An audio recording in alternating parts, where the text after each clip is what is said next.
Hello, welcome back to the Masterclass, the Manchester United Tactical Podcast. Is now brought to you by Sports Social, the UK's first dedicated sports podcast network. So definitely go and check that out, guys. Manchester United have drawn in probably a predictable 0-0 draw. Rob, not the most riveting game, but I was quite enjoying it in the first half. I thought United pressed really, really well. But at the end of the day, points shared and same old what we've seen in the other big games, haven't we, with the 0-0s? Yeah, similar. I think today United got their tactics spot on. I think they worked Chelsea out really well. What they didn't do was just kind of get that final bit of execution in the final third, finding a way to win the game. I said before the match that in these kind of games, performances do not matter. What matters is winning. You're at the time of the season now where 3 points is everything. So I think that's the major disappointment from the actual football match. And we're going to talk about a penalty that should have been, that would have given Manchester United the 3 points today probably. And that's quite important. But we're also going to look at maybe one or two key points of Manchester United's shape as to why it was successful today, but also what were the fallacies of Manchester United and where was the problems on the football pitch. It's very easy to pick out the normal players, the Freds, the McTominays, the Lindelofs and Maguires like people do. But I think it's a really important thing to highlight today about Bruno Fernandes, where he plays, how he plays, and how he actually affects Manchester United. Yeah, I completely agree with that. I think at times, Rob, you saw two sides who you saw their limitations. You saw where they are in the table reflects how good they are. I mean, you look at Manchester City right at the top, and they're far and away better than either of these two sides. And you saw two managers probably who have walked away from that happy not to lose. I mean, let's look at the starting lineups. Chelsea went with three at the back, as we expected, more of a 3-4-3. Manchester United with their usual 4-2-3-1. What surprised me today, Rob, specifically, was how aggressive United were in their press. You saw very, very early on, you saw both Wan-Bissaka and Shaw push up and really, really aggressively press Hudson-Odoi and Chilwell. And I thought that was something which set the tone throughout the game. You saw Maguire and Lindelof again on that front foot. I mean, at times, Maguire was almost deep into Chelsea's half collecting the ball.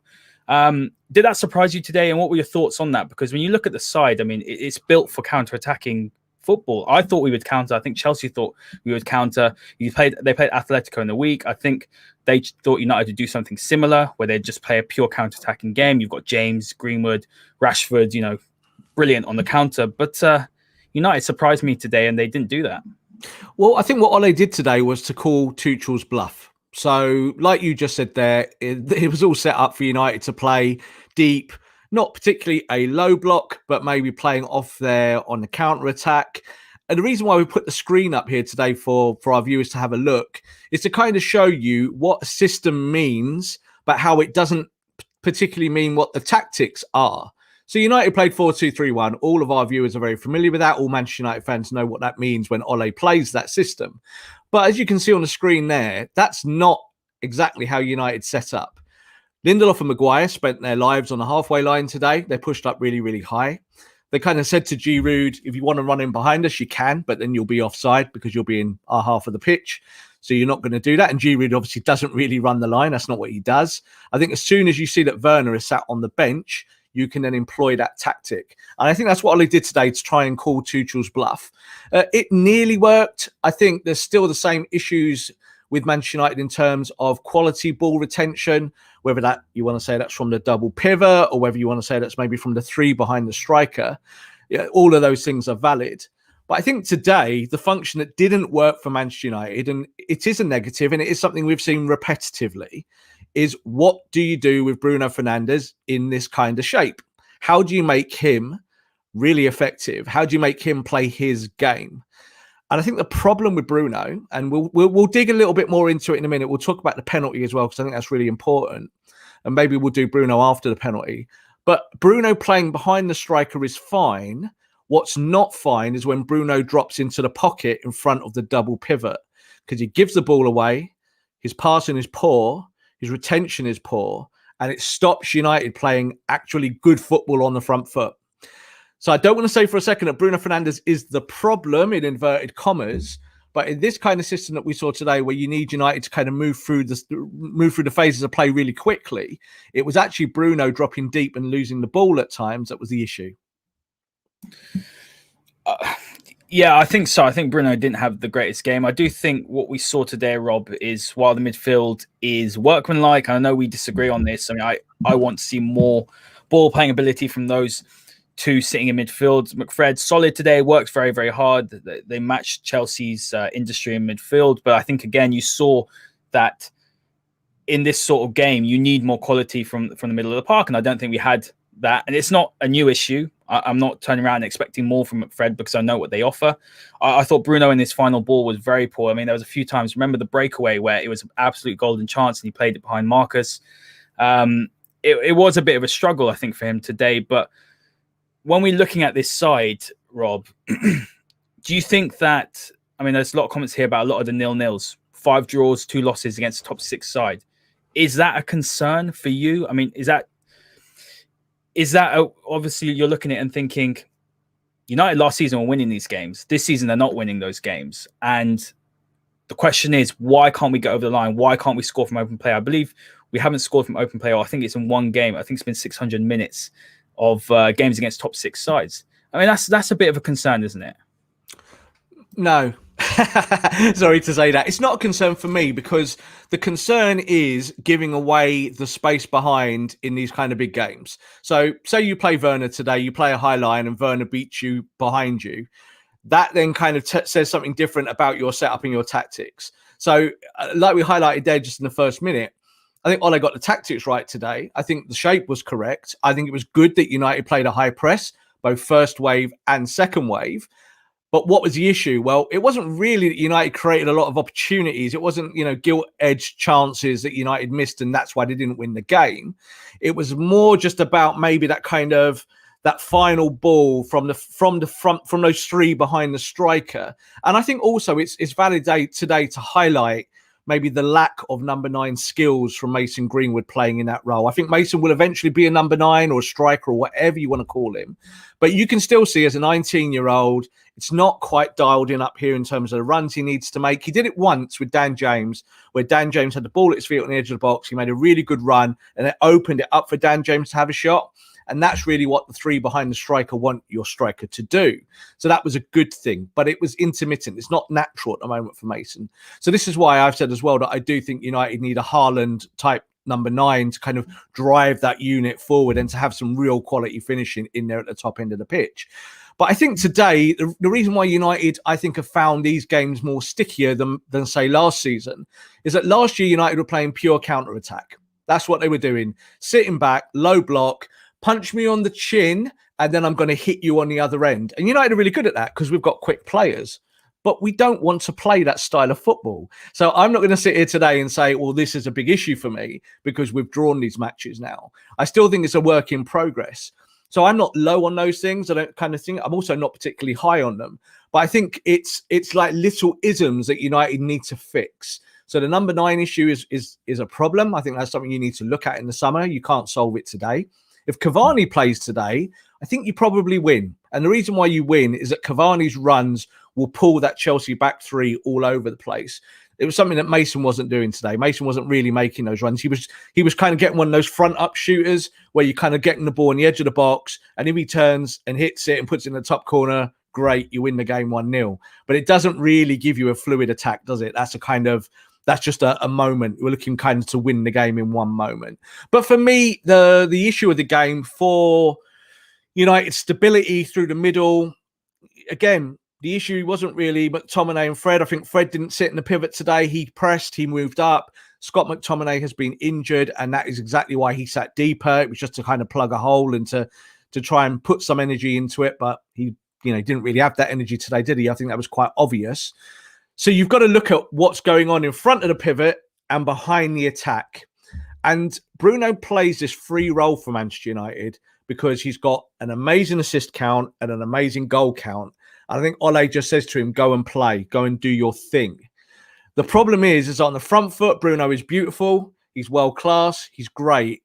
But when he drops into that pocket and picks the ball off or does some defending and the ball comes to his feet, he's actually not that good at getting the attack going. He really isn't. His outlets from those areas are not good. He's great from the halfway line onwards, and he's got a striker in front of him or maybe 2 wingers coming on the outside. He can thread balls all day long. He can do that. His assist rate shows that. The issue is that when he drops into, say, what I would call the Paul Scholes role, which is kind of not a defensive midfielder, obviously, but also not an attacking midfielder. You kind of number 8, I'd say.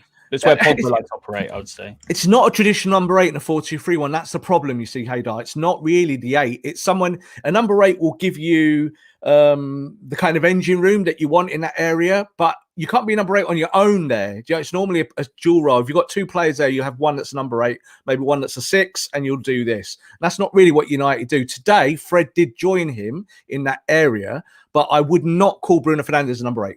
He's not a number 8. He's, if anything, he's a 10 or a false 9.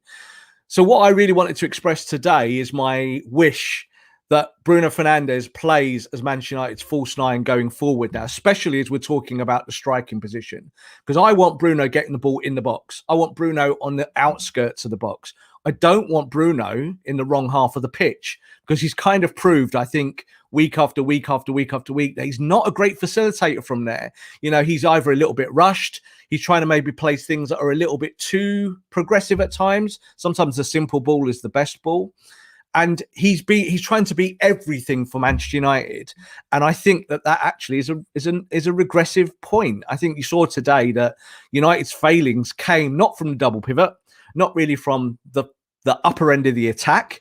The issue was that kind of core area that you would say in front of the pivot, the triangle between the double pivot and the player dropping in. And Bruno is that player. It's something that I wouldn't want, say, Donny van der Beek to do either, but I would like to see Bruno now playing either higher up in the pitch, because his press is so good, but then he's got to work all the way back into front of the pivot, and then he's knackered and he loses the ball again. I think Ole needs to find solutions to get the best out of Bruno. He's getting the numbers out of Bruno, but is he actually getting 100% out of what we can get out of Bruno Fernandes? I think that is questionable. I don't think his performances have been very good, Rob, for a while now. When you're looking at it, Bruno Fernandes, the amazing thing about him is that he's still putting up these numbers. He's still affecting games. You talk about Marcus Rashford last week. When he plays poorly, he affects games. You speak about Martial. He's playing poorly. He's not scoring. He's not doing the basics. Bruno's affecting games week in, week out. And that's why he's been so good. But if you actually look at his game and look, too many don't want to actually analyze Bruno because he's doing very, very well with his numbers. But actually his all-round game, you're completely right about his passing. It's from deep. And that's why I've been saying don't play him as 8. People saying, oh, play him as 8, play Van der Beek as 10. No, he hasn't got the passing range and ability. I think what Bruno is for me is he's a pure number 10. I like the idea of playing him as a false 9. United probably have a few issues at number 9 right now. I might disagree with you a little bit on Mason. I thought what he did do well. He definitely is bulked up. I think he linked up quite nicely outside the box. I agree with you. He's not making those number 9 runs, but he's still young. And I know you agree with this. He will eventually learn that. For me, the issue not so much wasn't the number 9. I think it's the creation. Again, 0 big chances created today. I still think while Dan James I thought he was fantastic today, but he's still not of the required quality that you need from the right-hand side. That's why I want Sancho, and we've discussed this last week, so we won't discuss it again this week. But I think there's a real issue with creativity, and too many of our players like ball to feet. You take Paul Pogba out the side. Bruno's the only creative outlet. He has an off game. United don't create, and that's a big problem. So for me, that's why I say while McFred weren't poor today by any means, I think they worked very, very hard. McTominay, especially considering he was out injured, had a really good performance in that respect. But they don't have enough quality on the ball. So you can't expect Bruno to do everything when you need a bit more quality from deep, from out wide. I don't think Marcus had a good game today. I thought he was pretty poor. So I feel like there's a lot of pressure on Bruno to do all the work, to be that creative outlet, when the rest of the team still needs to offer that as well. 100%. I don't disagree with you on that, but I think we have to be really careful about what we're highlighting and why we're highlighting it. So, when you look at this game, it's 0-0. Why did you not win the football match? That's really the kind of the big encompassing question, isn't it? That's why we're saying, how do you get over the line in these scenarios? So, would you have changed the pivot today? Would that have got you somewhere with Paul Pogba in the double pivot? Personally, I think with the way United were playing, probably not. What would you have done? Here's the question here, Rob. From the question down here saying, would Pogba have made a difference? You don't think he would have today? Look, Paul Pogba is a world-class player. So if you put a world-class player into a team, you expect him to make a difference.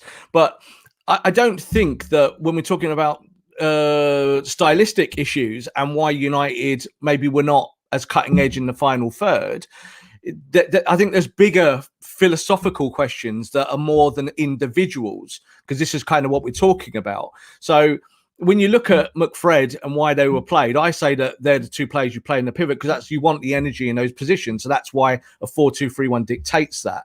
But you still then got your number 10, and this is the Bruno role. Bruno covering literally from the goalkeeper where he's pressing all the way back to the pivot. That's a lot of ground. That is a lot of ground. That's like 50 yards of space. Now, credit to Bruno. He works hard. He does it every week. He's consistent with that. I think he's probably the best pressing player in the world in his position.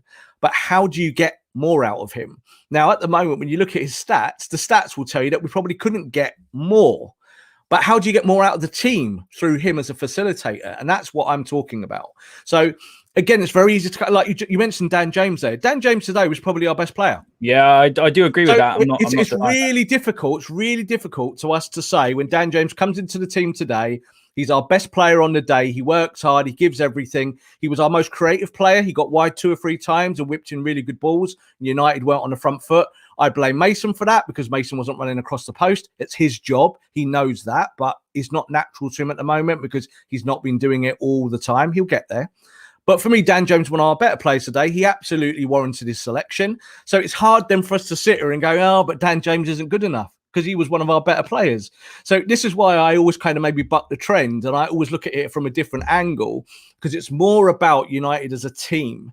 But let's talk about the penalty because when we look at these games and what's going on in English football and we look at VAR, everyone knows I'm a fierce kind of defender of VAR and what it brings to the game and why we have it. And what you saw today was that VAR worked perfectly. It showed the referee that a player made an infringement in the box with his hand. I tweeted out, if you go to my Twitter handle, everyone, you can see that I put a picture out on it where you can see that his hand is in an unnatural position. It's kind of up here, just in front of his face to the right-hand side. It clips his fist. He didn't punch it, but it clips it. It's clear as day. And the referee decided after looking at it on the monitor that he wasn't going to give it. That is a fallacy. That is ridiculous because the referee basically there's cost Manchester United 3 points. Because if you get that penalty and you score early, it stretches the game. It changes the nature of the match. It doesn't really allow Chelsea to do what they were doing in terms of their setup. And it gives United the advantage. And I think the way United were playing on the front foot and quite high up the pitch, United would have picked them off. So United might have then got a second or a third or won this game. So these kind of small moments are huge moments. But I think the issue here is not VAR. The issue here is English referees. And English referees have complicated officiating. They're the only country in the world where I'm seeing this in terms of what I cover when I look at Europe or abroad or even further afield. You tend to see that the referees do not complicate it. They allow VAR to do what it's supposed to do, and they don't come in with these kind of falsisms about what refereeing is and what things mean. That is handball every day of the week. Yeah, it's not deliberate, but the rule isn't about deliberacy. It's about, does he gain an advantage? And the fact that Mason Greenwood has stood next to him, and if that ball bounces away from him, that Mason might be able to get a shot off, control it, get a shot off, that's an advantage. That was taken away from Mason Greenwood, and therefore it should have been a penalty. People can debate it. I've already had people that say to me, oh, it was kind of slight. It wasn't deliberate. We shouldn't have this. It's ridiculous, basically. We saw it yesterday. Judging on what you've seen all season, Rob, that's a penalty. We not just that, but also about what are the rules? What are the rules?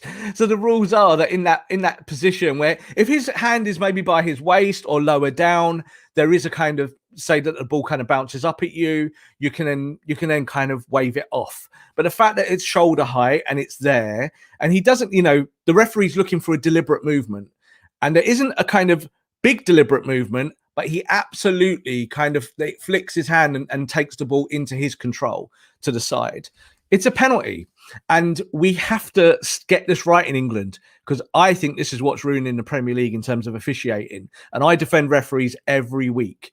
And I think that it's become so complicated in their heads. We saw it yesterday with Lee Mason. Lee Mason blows his whistle to give a free kick to start the play. Then he does blow it immediately to stop the play.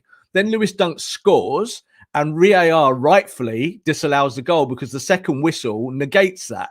And Lee Mason then gave the goal. That's Lee Mason's fault.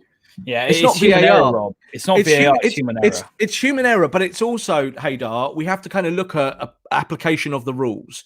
And in that moment, referees cannot make those kind of errors in that kind of arena. You cannot do it like that because it's so simple. So today, when the referee goes to a monitor and sees that a person's arm is here and it flicks out their fist off the top and comes to the side, and VAR has obviously recommended that is a clear and obvious error. That's why he sent him to the monitor to go and have a look at it, and then to not give it.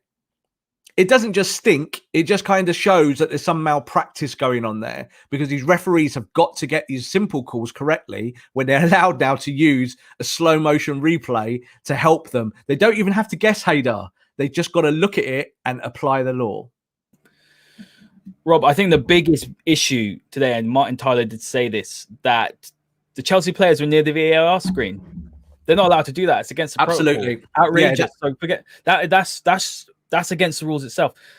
I don't understand how that wasn't given. I completely agree with everything you've just said. I mean, there's a good comment here saying, I'm sick of the soft foul argument. If you start making decisions about soft, you're introducing subjectivity into referee's decision, which is bad. Great comment bad there. And that's the issue, Rob. But forgetting even about just the penalty issue, the fact that the players were doing that, they were in their ears. I mean, it's just absolutely farcical. I have no idea why the referee, when Hudson-Odoi is obviously 10 yards behind him, 10, 15 yards behind him, as far as I'm aware, the referee has to clear that area. This is what I understand it to be. The referee needed to turn around and push them away and say, away, or I go to my pocket and you get yellow cards. So that's the rule. And what did the referee decide to do? He decided to look at it and allow Hudson-Odoi from 10 yards behind him, to commentate over the top of it. And you actually see a picture that I posted again on my Twitter account where Hudson-Odoi's got his arms out very theatrically saying, ref, I didn't handball it, ref, ref, ref, ref, ref, ref, ref. And at that moment, the referee's got to turn around and deal with the situation. And he doesn't. Absolutely. So he watches it and then he goes away and he kind of goes, no penalty. I don't believe that's a handball, even though I see it touch his hand. And I've been recommended that that's a handball. And now what we're seeing is the shift the other way, aren't we? So when we were getting referees going to the monitor, they weren't questioning anything. They were just giving it almost 100% of the time. Go to the monitor. I've been told something in my ear. I'm going to give it. Now we're seeing the opposite. Referees are now going, oh, hang on. I'm going to do. If I think it's not a handball, it's on me. So I'm gonna take responsibility for that. Good on you. We want you to take responsibility, but we also want you to use the tools correctly and apply the law correctly. So in that moment, I'm sure it will be pulled back here. Rob, read this comment here. Yeah. So apparently Shaw's done an interview. He said VAR told the ref it was a penalty. Ref said no due to backlash. Backlash just had an interview. And then another one here. What does that mean, due to backlash? Does it? Guys, get in the comments and let us know, because we haven't seen them yet. Here he said to Maguire he can't give it as it will be too controversial. No, if he said that, you see that if he said that, then we are in trouble. Because controversy is not what fuels the game. Accuracy is what fuels the game. So a referee cannot think about controversy. The referee has to think about accuracy.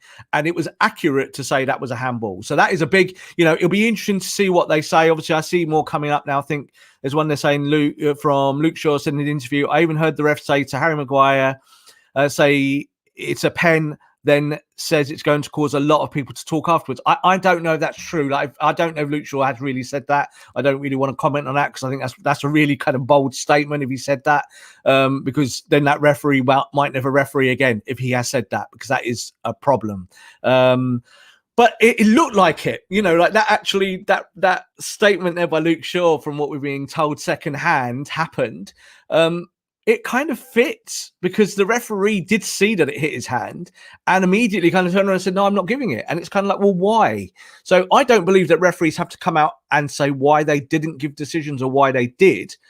But we need clarity. We need clarity. Why are these decisions now? For suddenly it was the other way, wasn't it? It was people being too hard, too strong. Everything's a handball. We look at kind of the arm. Where does handball start? We've moved it from here to there because people are getting annoyed. Now, when we're talking about it hitting your fist, Oh, that's not a handball. I mean, it literally hit your hand. It's stupid. It's so stupid. So United effectively, that is a big call in the context of the season for Manchester United, because they're obviously not going to win the title, but in this fight for second or closing the gap to City, 3 points would have been very useful today. And I think United executed their game plan. I said we will talk a little bit more about Bruno and what we can do with him going forward and what United need up top. But overall, I think United did put together a good game plan today. It's just trying to find maybe that last part of being able to turn games over, like in that last 10 minutes. And Gary Neville said something quite telling, where he said United were settling for the point at that stage. And funnily enough, I thought that was when Chelsea were at their most vulnerable. I think if United had gone for it in the final 10 minutes, they might have nicked a goal. Rob, I'm actually going to read out the quotes. I found them. So Shaw said, Maguire said that this is the match officials, got told it was a penalty by VAR. So I'm not sure what's gone on. I don't understand why it's been stopped. If it's going to stop, then you think it's going to be a pen because we had the ball and we were attacking. Ollie said 100% it was a penalty. Ollie said it was a penalty, 100% nailed on. If that's a natural position for a hand to be in when the ball comes in, then I must be blind. And he's talking about, sort of we wanted to win, great desire, great pressing, etc. But our ball retention wasn't good enough and we were scrappy. And I think, and when we settled, we created a few chances, but we didn't have enough. I think that's a very, very fair review of it. But it's just nonsense, because we're sitting here and we're debating the VAR when really we should be talking about the game. But this is a problem. It is a problem. And as a journalist, everyone says to me, how do you kind of separate being a kind of partisan fan, being a Manchester United supporter, and how do you apply the law in your head, to all situations? And the only way I can do it really is to be neutral. So in that moment with that handball, I look at it as a neutral. I don't look at it as a United fan wanting a penalty or wanting to beat Chelsea. I just look at it and say, black and white, is that a foul? That's the only way you can call it. It's the only way to be fair. And if I thought that was an accidental handball, or it wasn't, it's down by his side and it clips his elbow or something that's very vague, then it's not clear and obvious. And that is the term everyone must hold on to, clear and obvious, because that's what VAR is for. That was clear and obvious that it hits his hand. His hand is in an unnatural position. And therefore, applying the rule means that not was it deliberate, but was it handball? And the rule states that is a handball, certainly in the modern game. Now, I know a lot of people don't want to see these, as we just said, they're soft fouls, but there's no such thing as a soft foul. It's a foul or it's not a foul. And in that situation there, it is a foul. If that's in the halfway line and it clips his hand, everyone just goes, well, it's a free kick. Absolutely. So no one debates it. You just go, it clipped his hand, it's free kicks, and the ball goes down on the deck and the game restarts. But there, the referee has kind of seen it, and he has. Like I always say this, that when a player get inside a referee's head, the referee has to think. So he has to send people away and give himself space to think. That referee today did not do that. He didn't do himself a favour. He allowed Callum Hudson-Odoi to basically tell him what happened as he watched it. And that influences you. It has to. And I think that he's come away and said those things to Harry Maguire. There was a bit in the second half where you could see Harry Maguire was talking away to the referee, obviously still in his ear, saying, what happened there, ref? And the referee was kind of being conciliatory in his body language and kind of saying, he wasn't just saying to Harry, go away. But that discussion's now going to run and run, because this is important for the rest of the season. Referees cannot apply the law in terms of controversy. They must apply the law in terms of accuracy, what is true and fair. And it was today, that was a penalty. It's as simple as that. I agree, Rob. Let's move on to Bruno. I know we've mentioned him just before, but let's delve into it a little bit more. Let's talk about what we can do. I agree with you. Look, there's a bit of a narrative going around within the fan base. Someone mentioned it to me before the game. Bruno Fernandes never performs in big games. He's a liability. Now, I don't necessarily agree with that at all. I think that's just one of those sweeping statements that we see. I think like Twitter. Yeah, a bit like Twitter, to be honest. I think when you look at Bruno Fernandes, he has some fantastic qualities. Get him in the box. That's what I say. Get him in the box. That's where he's most dangerous. Don't have him picking the ball up from deep, which is why I will go back to McFred, as there's a comment here that says, well, I don't know if it's linked to them, but this is what I think. Not enough quality on the ball, great at closing down the space off the ball. I think that's how I would describe our double pivot. But looking at Bruno, he's played several times as a false nine. I think he's looked better. He presses from the front. I think we've got a bit of an issue at number 9. Cavani is a really good option. He can't play week in, week out. Obviously, he's 34. I like Mason. He's probably not ready to play with back to goal. Martial's woefully out of form. I don't want to see Marcus as a number 9. Is it time Ollie perhaps goes with those sort of split strikers, plays a false 9, and gets Bruno as far forward as possible so that he can really affect games? I think the issue with that, Haider, we talk about changing your system, is that it becomes a big fundamental change. So you're saying you've got to second in the league. You've also been top. You've kind of done well in cup competition, just still very much there in Europa League as well.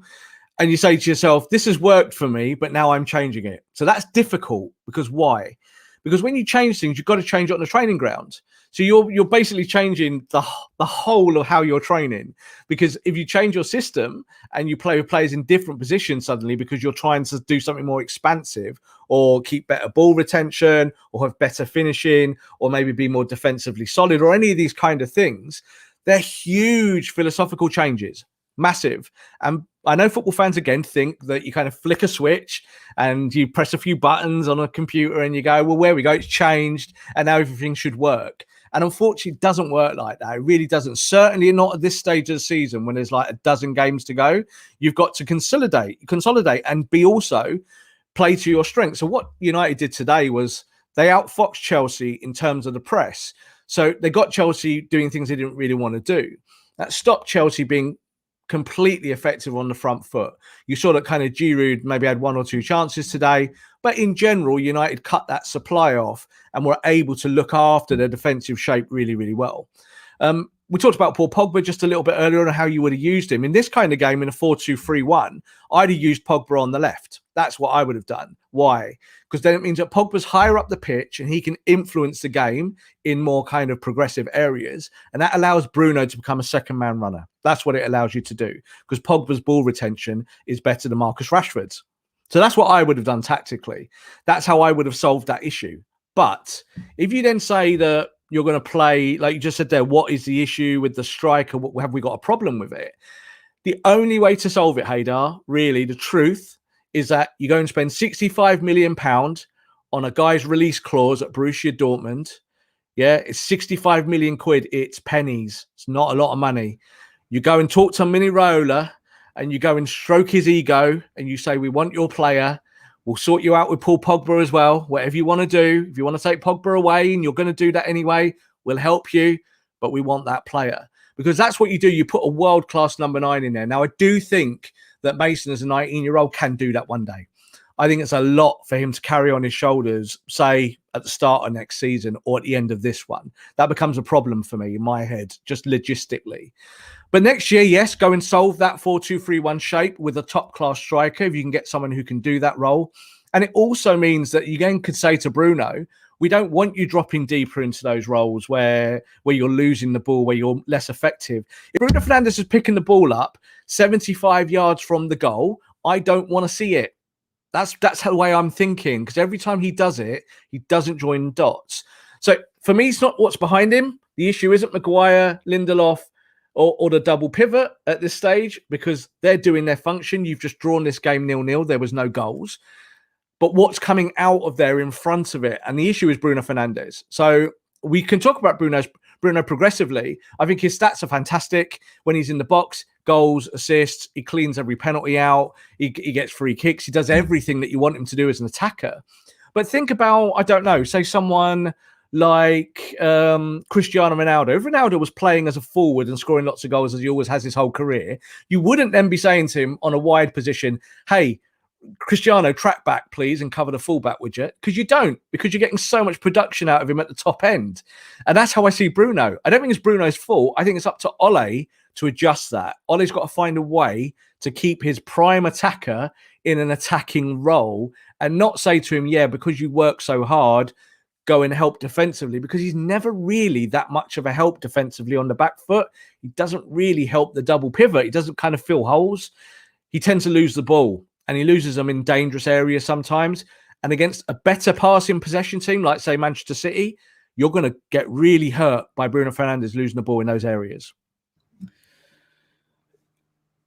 I'm just going to have to disagree on Haaland being the option. And we've disagreed for this on this, the past 2 or 3 weeks. But I just think that you might be the only Man United fan saying I don't want Erling there's a few Haaland. in there. You might be the only one.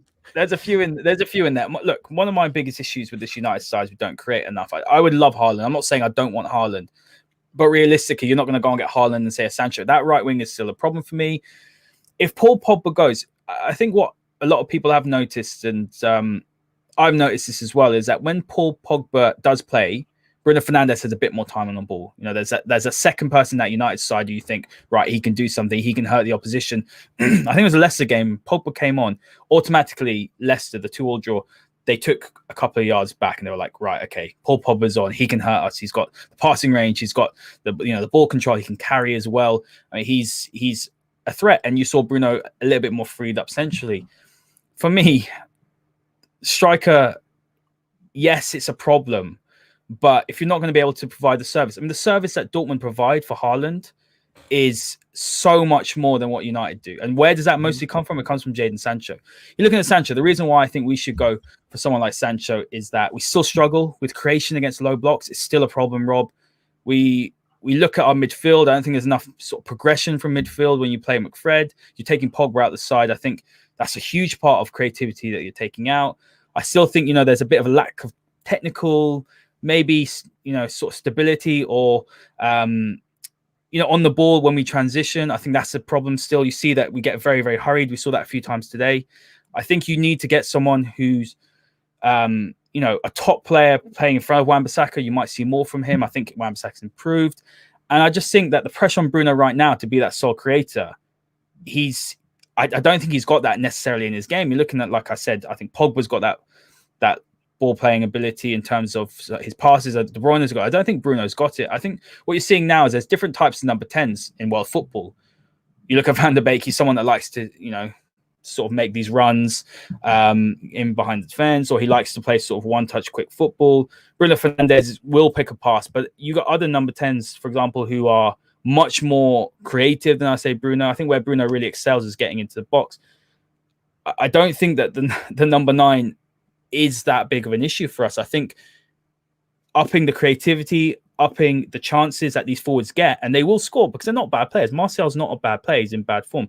Mason's young still. Cavani will score if you give him more opportunities. We're not giving the forwards enough opportunities. So for me, I just think that you look at look at Sancho. I saw a statistic the other day that said he's the most pressed forward, I think, in Europe right now. That's massive for United. I think he's the sort of player that is comfortable being pressed. He's got great footballing IQ. He's very creative, great decision making. He will elevate that front line. Then you go and get a number 9 if Mason's not ready yet. If you're going to sell Martial, I'm just sort of playing devil's advocate. If Cavani isn't, well, he's going to be here probably for another year, possibly. That's when you go and fix the number 9 position. We've got much more problems in the wide positions for me. I think for me, when you look at this game today, do Manchester United win it if Jadon Sancho plays in this match today? Do Man United win this game? For me, the answer is no. Can Jadon Sancho play a 4-2-3-1, the way Ole plays it, in the way that it's styled today in this Chelsea game? I'm not talking about the full season. You can make adjustments. I think the answer is no. Again, there's no way that Jadon Sancho gives you the kind of room behind you. Now, I just said that little Ronaldo analogy about would you ask Ronaldo to track back? Well, in United's system, I don't think Jadon Sancho is going to be doing a lot of tracking back. So if you want to change your system to 4-3-3, and that's how you want to play, great, Haider. It's not happening. So I think we also have to kind of live in reality and think about what Ole needs to make his team better. There's no doubt that an 80 to 100 million pound wide right forward like Jadon Sancho makes every squad in the world better, but it doesn't always get you to where you want to go. I tell you what gets you there is goals. If you bring in Haaland and Haaland scores you 30 goals a season, and United have already got the best attack in the whole of the Premier League in terms of goals scored, you win the Premier League. It's just as simple as that. So you look at kind of what's behind you. You might look at the double pivot. You might say, I want a kind of Rice in there, someone who's a bit more of a sexier name, someone who kind of can do certain other things that I don't see from McTominay and Fred. And I get that. I get all of those things. They all make sense. But it's a sliding scale of priorities because you can't go and buy 5 players in one go to fix the whole team. Because when you generally do that, it breaks the team. the team collapses because it's too much change. Well, we saw that with Chelsea, didn't we, this season? There's too much evolution in one go. You can't have too much evolution, otherwise the DNA collapses. That's how it is. So I think when you look at Manchester United, for me, it's a sliding scale of priorities. I would like a centre-back. We've all talked about centre-back, but I think we've talked about it so much, it's just become boring. And we know that Lindelof is slow. We know Maguire is slow. It's not really worth rehashing. We know that United don't have a natural shape on the right-hand side. We talked about Jadon Sancho for years. I don't think Jadon Sancho is interesting anymore. I'm looking at what is the fundamental flaw for me at the moment. How do you fix this? You've got to get Bruno Fernandes nearer the box, and you've got to give him a striker in front of him who is lethal and who is mustard. Now, I do think that Mason is the best finisher at the club, so of course that might lend itself that he becomes a number 9 eventually, or is a number 9 option. But I think we also see that Mason generally plays better on the right at the moment. When he's on the right, he can come in on the left, he can do that role, and it allows the players inside him to have a threat on the outside. There's a better balance. But today, I'd already tweeted before that I thought Martial would probably play on the left, and you'd see Mason through the middle. We did see Mason through the middle. It's just that Dan James was the guy that got the call. So he did that job today. Again, Dan James, not a world superstar. He's not your first pick in your dream right-hand side, right wingers in Europe. No, of course not. He's not Jadon Sancho. But he did the job today, and he was actually very, very good. So it's kind of like, what didn't work? So that's how I'm looking at it. What didn't work? Haaland needs one chance to score every week. And I tell you what, if you give him 4 chances, he'll score a hat-trick. And that is how good he is. And I think that also one of the comments there rolling down saying that I think Haaland will go to City. I agree with that. I think Haaland will go to Manchester City, mainly because City score lots of goals, don't they? But Manchester City are not thinking in the terms of what you're saying there, Haider, with Haaland. They know that if they score 5 goals every week, then they just win the league. And I think United have got to get like that. Play the United way, score lots of goals. If you concede 1 or 2, make sure you score 5. And the problem is this United team is too imbalanced. Lots of 0-0s, lots of 1-0s, kind of situations where you get done. 3-0s or 4-0s. It's just there's no... Yeah, but you get done by the situation, don't you? So like today, United didn't get done by the situation. It was 0-0 and that was the end. So you get a point. But in other games we've seen this season, it's because United have been really bad at in-game management. The best way to get over in-game management is just to score lots of goals. Now, United have got there. They've got goals this season, like you just said there, 3-0s, 4-0s. They do look good when they're on the front foot against poor defences. But in these kind of games, you need a striker who's going to get 1 chance and score 1 goal, and you win that game 1-0 and you take 3 points. Manchester City have been great at that for years with Sergio Aguero. But now Sergio Aguero is leaving their football club. He will do it at the end of the season. There's no doubt about that. They will go all in for Haaland. That's the way I kind of look at it. And they've got issues in their team, you know, like when they had defensive issues, what they did, they went and bought Diaz when everyone's going, oh, but do you need Diaz? Is he the right player? It's not always the sexy name that fixes the big problems. And I think with Paul Pogba leaving, I think he will go, keep saying it over and over again. You then have to address that kind of space in front of the double pivot. How do you get the ball into Bruno where Bruno can be effective? I don't want Bruno working back 70 yards. But that's where my point comes with McFred in there. That's the reason why Bruno's coming back is because they can't find him. Like Fred, with all due respect, and we don't like to do reactionary takes here, Rob, and I'm not doing this, but when I look at Fred, I think great energy, great tenacity, but you're not good enough on the ball. And that's the problem. He should not be starting week in, week out for Manchester United. They do give the ball away. Yeah, they do. They do give the ball away, but I would say that pretty much every Man United player gives the ball away. Every one of them. Everyone. So this is not a kind of, like you just said there, we don't do hot takes. So let's take it away from the hotness, take the heat out of it and look at it properly.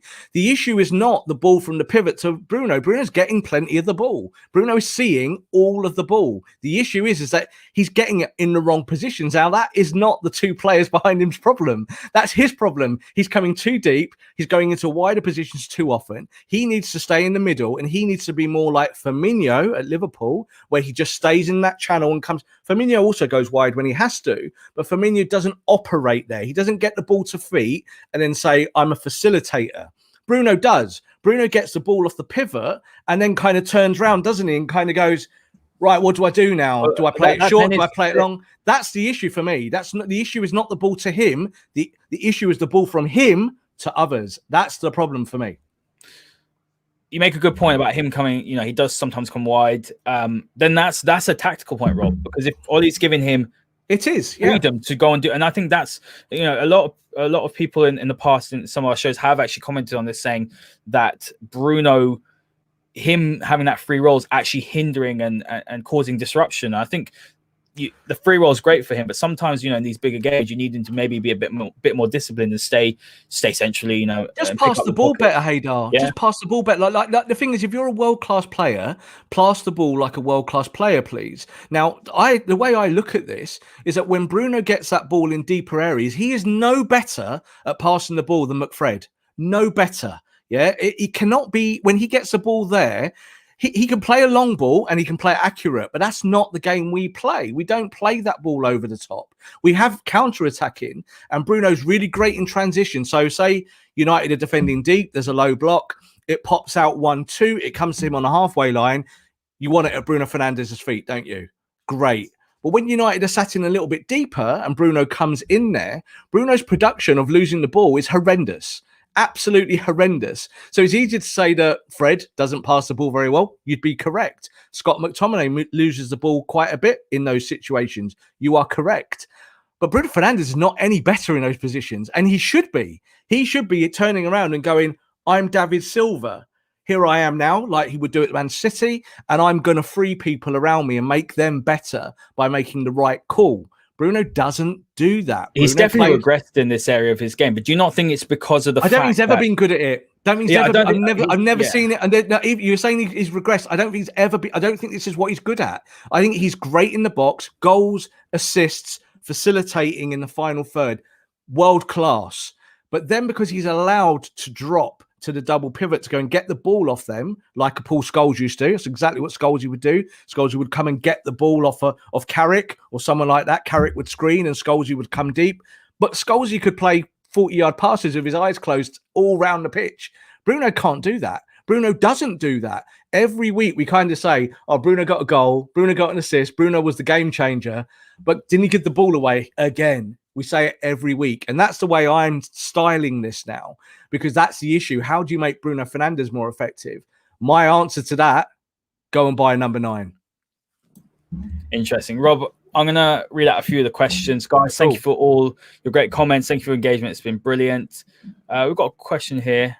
I'm not saying don't buy Jadon Sancho, by the way. I'm not going, oh, I want one or the other. You're saying Haaland is priority. Buy them all. Buy them all if you can. If you can get great players, always buy them. That's, great players change you. That's how you look at it. But for me, in these tight games where it's been 0-0 or 1-0 or United have even lost matches, I think it comes down to striking. United generally have enough efforts on goal. So today's a different thing, but we've always said it, haven't we? 15 to 20 chances a game in general. And there's been those games that United have lost. I think if you have a proper striker, you probably win those games. I think we'll be having this debate till the end of the season, Rob. And you never know, in the summer, maybe. I don't see. You'll be loving it next year when Haaland's getting hat-tricks at Man City and we're going, I wish we'd bought him. I would absolutely love Haaland. No doubt about it. But yeah, I just think the needs more important on the right wing. But let's read this one out. Okay. Gerard sent it in. Should we change to a 4-3-3 so we don't need double pivot? I'm gonna sort of combine that with this question here. Would playing Bruno as a false 9 have split strikers work? Let's start with the 4-3-3, Rob. My word on this is that we can't play 4-3-3 because we haven't got someone that can sit effectively. We've got Matic, but he's obviously he's not the same Matic as we saw at the end of last season. I think we're playing that 4-2-3-1 because of the fact that we don't have a specialist defensive midfielder. And also, it's a system that gets the most out of Bruno Fernandes. He's a number 10. You want him to be as far forward as possible. You play a 4-3-3, you're essentially dropping him back a bit. And then the problem that we've been talking about all of today with his passing from deep isn't good enough. So I don't think that's an option for us. I'm still not convinced that if Ollie does get, let's say, a defensive midfielder and he gets the players that he wants, that we'll go to 4-3-3. There's this feeling amongst the fan base that that's where we're going. I know he played that at Mulder, but I think 4-2-3-1 is what he wants to play. And let's say you do lose Pogba and a player comes in, let's say a Neves, for example. I still think you're going to play 4-2-3-1. I think Ole would love to be able to play 4-3-3 and play it effectively. All the best teams in the last 10 years who have gone on and won Champions Leagues and look like the best kind of setups have come from systems born from 4-3-3. I think Ole would like to play it. You cannot play 4-3-3 with two really slow centre-backs. You'll get done. You just said there about having a defensive midfielder. You cannot have your middle player in the 4-3-3, be a defensive midfielder. You can't. You'll get done. They'll be too deep. They won't be able to string the passes together. You need a busy midfield. You need Liverpool. So what Liverpool did last year was that you don't really go and get the best midfielders in the world. Doesn't really matter if you've got Thiago or not. What you need is someone like a Jordan Henderson playing with a Wijnaldum, playing with a James, playing with James Jordan. Not just workman-like, but just more players who are going to have a second wave press to allow the front three to go and press on their own, and then can kind of just give the ball off, hand the ball off when they need to. So Liverpool great at that. That's why Liverpool have been so good. They've won a Champions League, they won a Premier League. Yes, they're awful this season. There are reasons for why they are awful this year. But they're 4-3-3. You saw this year that they reverted to a 4-2-3-1 because they haven't got the confidence to play 4-3-3 at the moment, and they've got lots of injuries. So would United play 4-3-3? Yes. But then you're really going to have to go and buy for key positions. So if you bought Jadon Sancho, well, no, let's take it step by step. What does 4-3-3 really mean? In terms of the philosophy, and that is you need a striker that scores goals at the head of the diamond, and you need two players on wide who can play in the width, who can give you proper kind of width in those areas, who are going to press really high up. You then need three behind that are going to keep that line, keep a second wave press. And then you need fullbacks that bomb on. Now, we've just seen with our two fullbacks this year, they are bombing on. Today, they did that. It's exactly what they did. So it's not that they can't do it. It's about shape and style. The issue is that you need also a centre-back, one of the two, to be able to run. And United don't have that at the moment. They need to be able to run and play. Maguire can play, Lindelof can play. It's just that they're very, very slow. So there's no way if I'm Ole Gunnar Solskjaer with my current personnel, I'm playing 4-3-3 ever. I'm playing 4-2-3-1 because I need the protection of the double pivot. And I need the pivot to give me energy in those areas. So I'm not playing a 3. It's not a banker 3 and a 3. And you kind of like you're moving in between the gaps together like this. You can't really do that with United. If you also played the 4-3-3, I think you would have to play Bruno Fernandes as a false 9. You cannot play Bruno in that midfield because he'd be wasted. We're already saying that every time he gets the ball 50 or 60 or 70 yards from goal, he's tosh. He's not very good with the ball at his feet in those areas. He gives it away a lot. And you can't be. You've got to be economical. So on one hand, you can be disciplined and you can be aggressive. But on the other hand, you've got to be good. And he's not very good in those areas. So I would say that Jordan Henderson in that role is better than Bruno Fernandes in that role. I wouldn't say Bruno Fernandes is not a better player than Jordan Henderson. It's all about the roles, yeah. No, I understand. But it's about role playing. So I think in a 4-3-3, someone like Scott McTominay would work really well. He'd give you energy. He'd press. He'd go wide as well. He could do that. He could fill channels. He'd be second man runner. He'd be really good. He'd score goals. He would give you last minute defended. All of those things. So Scott McTominay would fit in that system. Even Fred would fit in that system, kind of. But I don't think Bruno would. Not as a midfielder. He'd have to be a false 9. He'd have to be the guy that plays between two forwards. So you might play Marcus. You might play like Firmino, Rob. It would be exactly like Firmino. That's exactly the stylistic issue, the property of what we're saying. It would be like the Firmino role. It's become styled as that because that's what he does. And that's when he's good, he's playing that role. But I don't think United are going to do that because that's going to cost a lot of money. You're going to have to change a lot of things. And then you're starting from scratch next year. You're saying you got to second in the league and hopefully we can maintain that. You get into semi-finals of cup competitions. Last year you got in the Champions League. And we're now going to change the system. And it's a risk. It's a gamble because if you start losing, what happens? You get sacked. It's the end. And you go and get another manager. So that's a problem for Ole. But I think he's happy playing 4-2-3-1 because it allows his best players to do their kind of more favoured things. And that means they need space to run. Marcus needs space to run. We all know this. He likes to dribble the ball. We know that Bruno likes to play on the edge of the box and round those little pockets and all that. And he's good at that when United are up that end of the pitch. But United do lack maybe a genuine 20 to 25 to 30 goal striker who can really be the kind of knife in the kind of move at the end of the situation or putting the ball in the net. We don't really have that finishing. So in and around the penalty spot or the 6-yard box, we do lack that. That's one of the big, huge areas that we lack a genuine kind of goal getter. Yeah, Mason will score goals his whole career. We know all this. He's not that player yet. He's not ready. He's only 19. So he'll get there. But it's trying to find a kind of, like we're saying there about 4-3-3 and what playing that system. If United did want to do that, they've got to go and buy centre-back. That's what you've got to do. You've got to go and buy pace who can defend one-on-one, Rob. And then you need to go and find your Van Dijk. And the player to do that would have been Upamecano. You now can't sign Upamecano. It's gone. So that ship has sailed.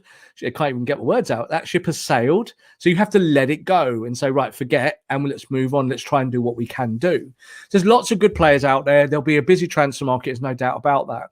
And I think that Sancho is an option. But if he comes to United, he's going to have to learn to play a high-energy press in a 4-2-3-1 in an English game. Haider, how many games has Englishman Jadon Sancho played in the Premier League?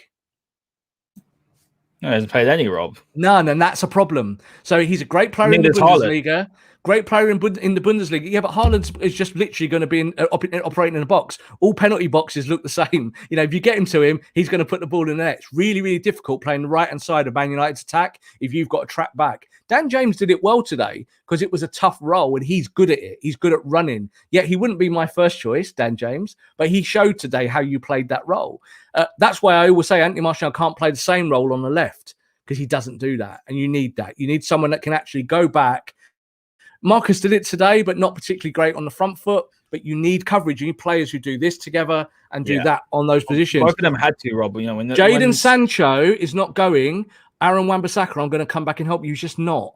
But he'd have to. If he came to United and it was a 4-2-3-1, Ole would have to take him on the training pitch and say, right, this is what we do. You need to do this. I'm not 100% sure he would love that. I really don't think that's his game. I think the Bundesliga playing a 4-3-3 or playing high up the pitch with Haaland like 10 yards inside him or 15 yards inside him, that suits him.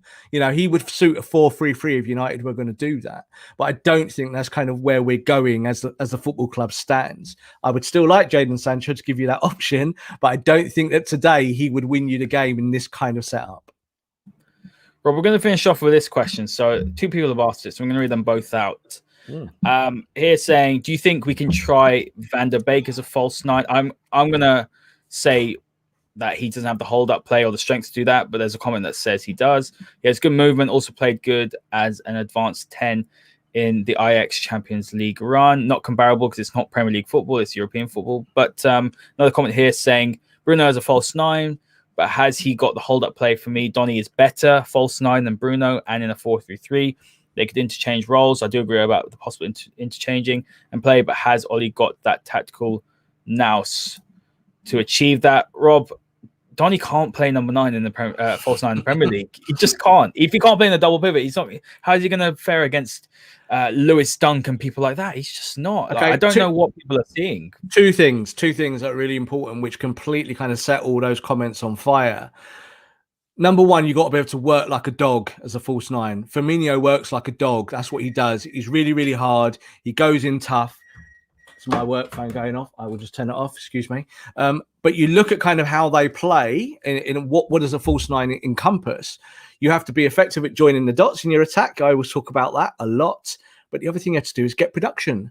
Bruno Fernandes has the best production in Europe as an attacking player. Goals, assists. He's got all of those parts of his game. Wouldn't it be crazy to then say to him, go and play in the 3 behind the front 3 and be even further away from the attack? He could do it. He's done it for Portugal. He's played in those systems before where he's kind of allowed himself to kind of be deeper and to be a kind of more quarterback role. But that's not what he is. It's not what he's good at. And, I think there's a desperation here to find a world for Donny van der Beek.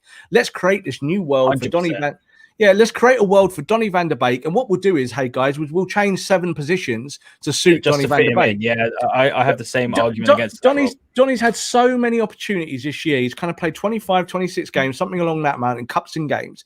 Now, I know that he's not played a lot of strung out minutes. He's not played 70 minutes, 90 minutes, etc., etc.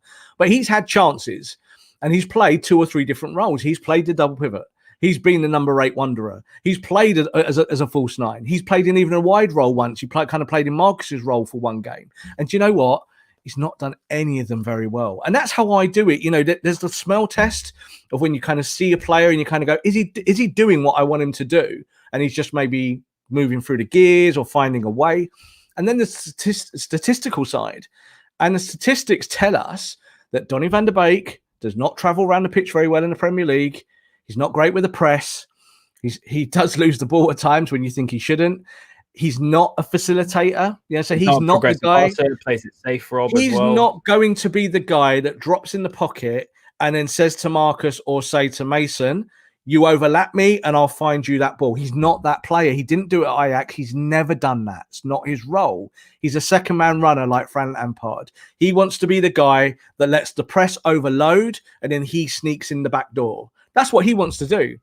We don't do that at 4-2-3-1. United don't do that. It's not kind of how we play the game. And that's not how Ole's not going to change his team to suit one player, and he shouldn't. And I do think with Donny van der Beek, we might be getting to an end game here at the end of the season where he does leave the football club.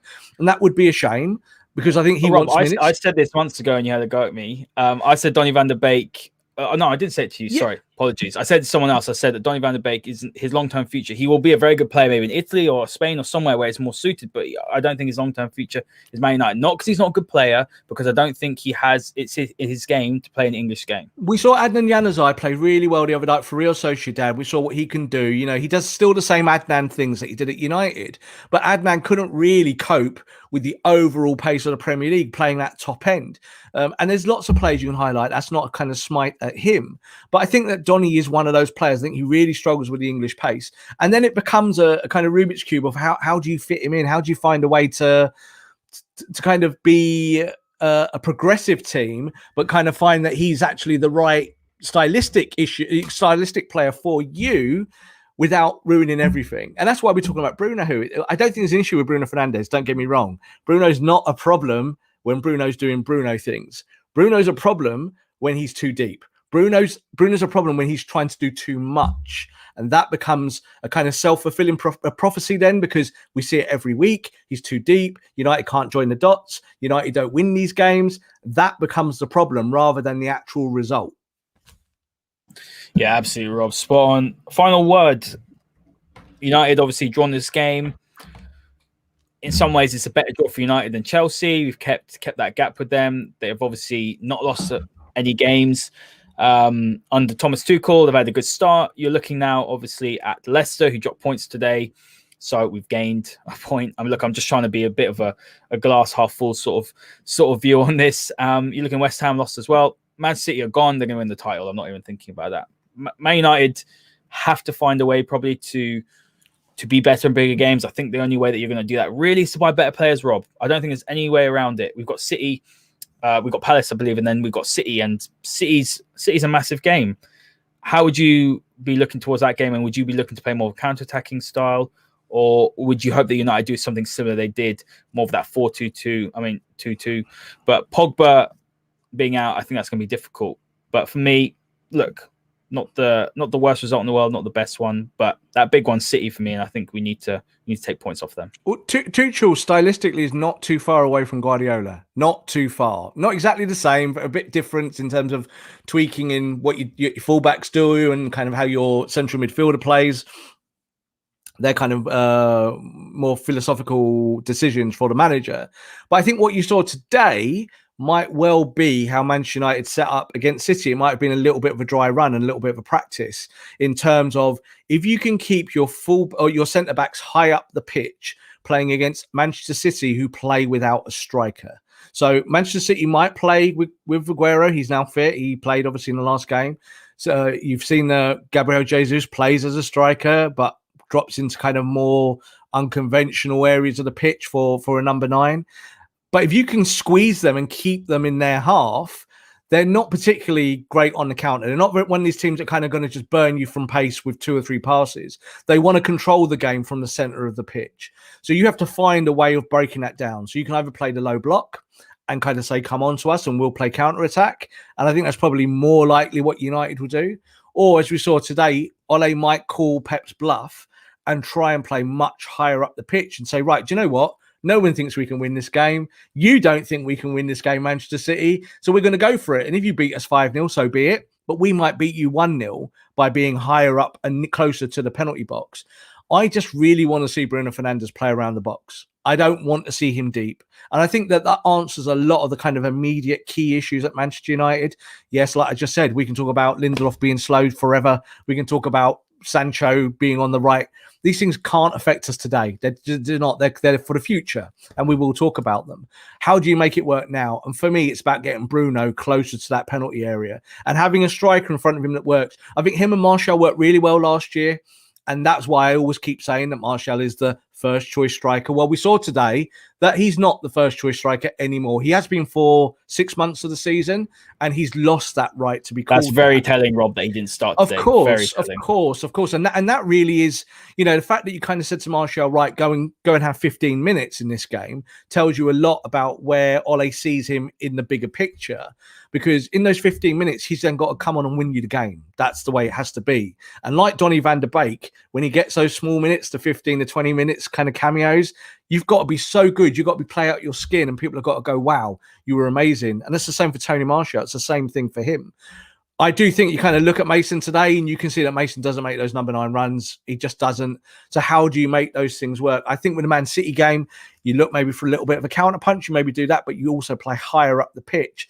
And then you say that United they haven't really got the pace behind, unless, of course, Pep decides to play Raheem Sterling as his number 9, and he says, "I'm going to play Raheem Sterling on the centre spot, and these two very slow centre backs are going to get run by this very, very quick winger who's playing through the middle and will score goals."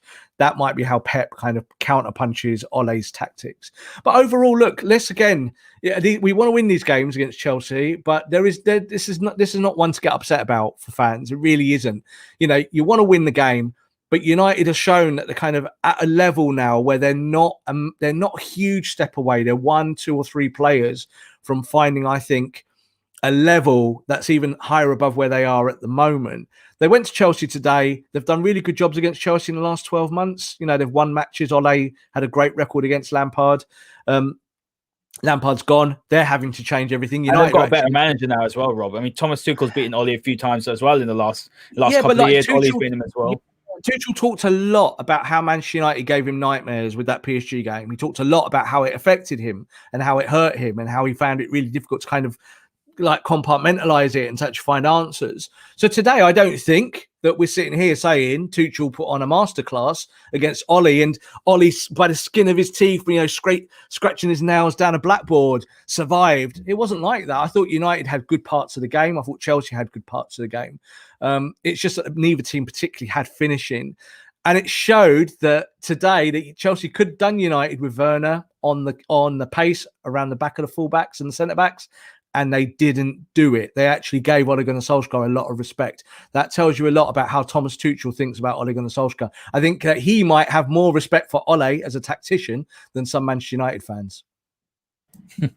Yeah, that's a good way to end it, Rob. Thank you for joining me as always, guys. Thank you for all your comments. As I mentioned at the beginning, this podcast is now on Sports Social Podcast Network. That's the UK's first dedicated sports podcast network. So you can find all our shows over there. Definitely check it out. We've got a landing page where you can have a look at some descriptions on us. We've got all our episodes there as well. So please do check it out. Thank you very much for listening, and we will see you next time. This podcast is part of the Sports Social Podcast Network.